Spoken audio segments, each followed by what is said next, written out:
নমস্কার সবাইকে। সবাই কেমন আছো? আশা করছি সবাই ভালো আছো।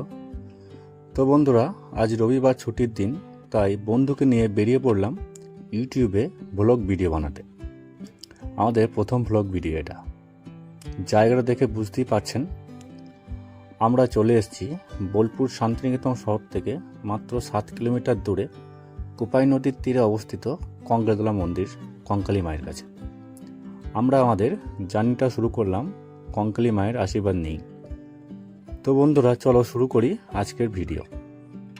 আর হ্যাঁ, ভিডিওটা ভালো লাগলে অবশ্যই একটা সাবস্ক্রাইব করে পাশে থাকবেন।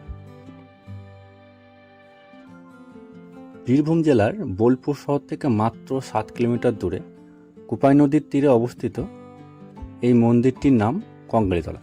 এটি হচ্ছে 51টি সতীপীঠের শেষ সতীপীঠ।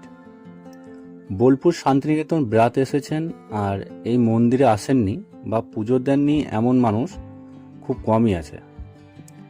মন্দির ঢোকার আগে রয়েছে সারি সারি ফুলের দোকান মাকে পুজো দেওয়ার জন্য। এখানে আপনি মাত্র 11 টাকা থেকে 151 টাকা পর্যন্ত পুজোর ডালা পেয়ে যাবেন মাকে পুজো দেওয়ার জন্য। এখানে দেবী গর্বা দেবী রূপে পূজিত হয়। মেন মন্দিরের ডান দিকে রয়েছে একটি কুণ্ড। প্রবল গরমে যখন সব পুকুরের জল শুকিয়ে যায়, এই কুণ্ড তখন জলে ভরা থাকে। প্রথমে ছিল এই কুণ্ড, পরে পাশে তৈরি হয়েছে এই মন্দিরটি।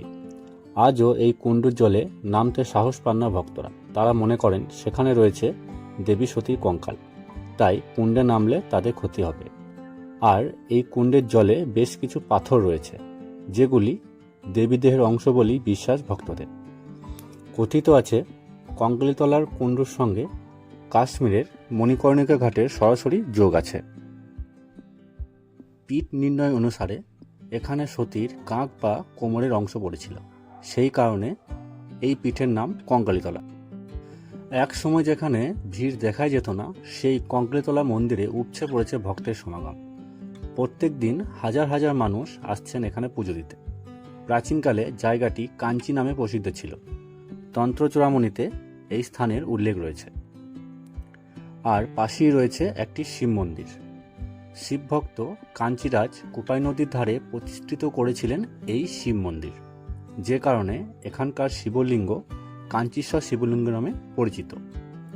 এখানে বাবা ভৈরব রূঢ় নামে পূজিত হয়, যিনি প্রতিনিয়ত রক্ষা করে যাচ্ছেন মা সতীকে। আর পাশেই রয়েছে মহাশ্মশান, রয়েছে শ্মশানকালীর বাঁধানো ছবি, যাকে দেবী রূপে পূজা করা হয়।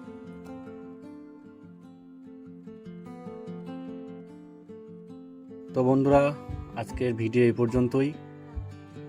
আমার প্রথম ব্লগ ভিডিও কেমন হয়েছে অবশ্যই কমেন্ট করে জানাবেন। পরের বার আবার একটা নতুন ভিডিও নিয়ে আসছি, দেখা হবে আপনাদের সাথে।